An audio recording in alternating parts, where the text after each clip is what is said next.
नमस्कार विद्यार्थी बच्चों आज मैं लेके आई हूँ रचना विभाग से जो आप लोगों को अक्सर एग्जाम में आता है वो है सार लेखन। तो मैं आज बताने वाली हूँ कि सार लेखन लिखते कैसे हैं। तो चलिए देखते हैं। बच्चों सबसे पहले जान लेते हैं कि ये सार लेखन होता क्या है। सार लेखन को सारांश लेखन या कह सकते हैं संक्षेपिका भी कहते हैं। इसमें किसी भी गद्यांश को संक्षिप्त रूप में प्रस्तुत किया जाता है। सार लेखन में मुख्य मुख्य बातों को ग्रहण करके व्यर्थ की जो बातें हैं उन्हें छोड़ दिया जाता है। इसी प्रकार संक्षेप में या भाव या विचारों को प्रकट करना ही सारांश लेखन कहलाता है।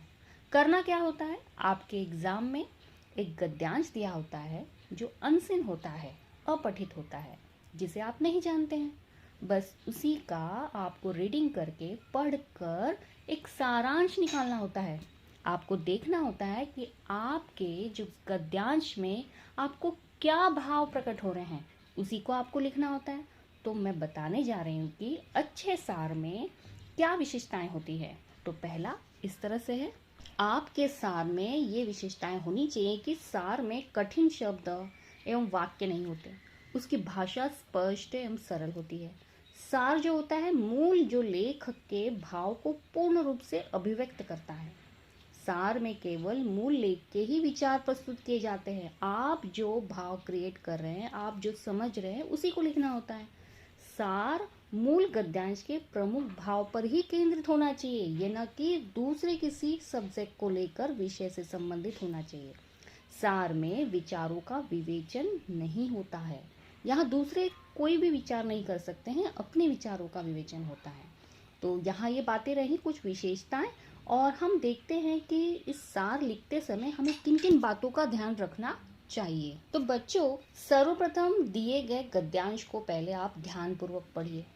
पढ़ने के बाद गद्यांश की महत्वपूर्ण जो बातें हैं उसे रेखांकित कर लीजिए, यानी अंडरलाइन कर लीजिए। फिर एक बार रेखांकित जो वाक्यों को आप ध्यानपूर्वक आपको पढ़ना चाहिए। जिस भी शब्दों को आपने अंडरलाइन किया है उन्हें वापस एक बार पढ़िए। अब सार का पूरा प्रारूप बनाना चाहिए। आपको ये बात समझनी चाहिए कि गद्यांश में किस बारे में बात की जा रही है, किस विषय वस्तु के बारे में बात की जा रही है, उससे संबंधित आपके क्या भाव आ रहे हैं। फिर इसी भाव को, इसी प्रारूप को सरल, स्पष्ट एवं व्याकरण समझ भाषा में लिखकर तैयार करना चाहिए। अलंकारिक भाषा का प्रयोग यहाँ पर नहीं करना चाहिए, क्योंकि सिंपल और सौर भाषा होनी चाहिए। सार को पुनः पढ़कर उसमें विराम चिन्ह आदि की एक बार आपको जांच कर लेनी चाहिए कि जहाँ जरूरी है विराम चिन्ह वहाँ आप जरूरी लगाएं। सार स्पष्ट, पूर्ण और बोधगम्य होना चाहिए। और एक बात बच्चों, सार जो भी आपको गद्यांश दिया है उसकी कोई भी लाइन आपको कॉपी नहीं करनी है कि वही लाइन उठा के आप वापस लिखें, ये एकदम गलत होगा। आपकी जो फीलिंग है, आपकी जो अभिव्यक्ति है, उसे यहाँ प्रस्तुत करना है। सारांश जो है वो कुछ ही लाइनों का होता है और आपको गद्यांश 7-8 लाइन का दिया जाता है। आपको कम से कम 3.5 या 4 लाइन तक ही आपको सार लिखना है, उससे ज़्यादा नहीं। इसीलिए इसे 1/3 पार्ट कहा जाता है और ये 5 मार्क का होता है और इसमें बहुत ही अच्छे नंबर बच्चे पाते हैं। उदाहरण के तौर पे मैं एक सार यहाँ दिखा रही हूँ। यहाँ पर एक गद्यांश देखिए दिया हुआ है, आप देख सकते हैं।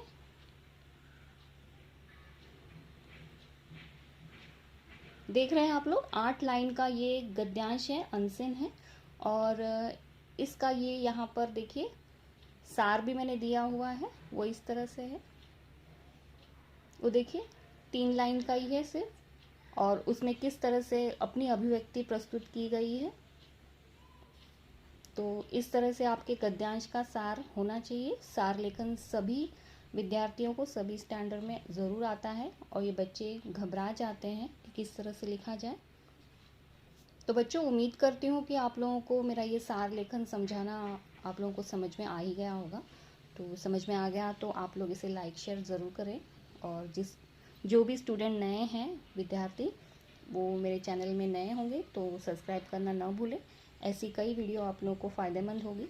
तो चलिए फिर मिलते हैं ऐसी ही मज़ेदार वीडियो के साथ। तब तक के लिए धन्यवाद।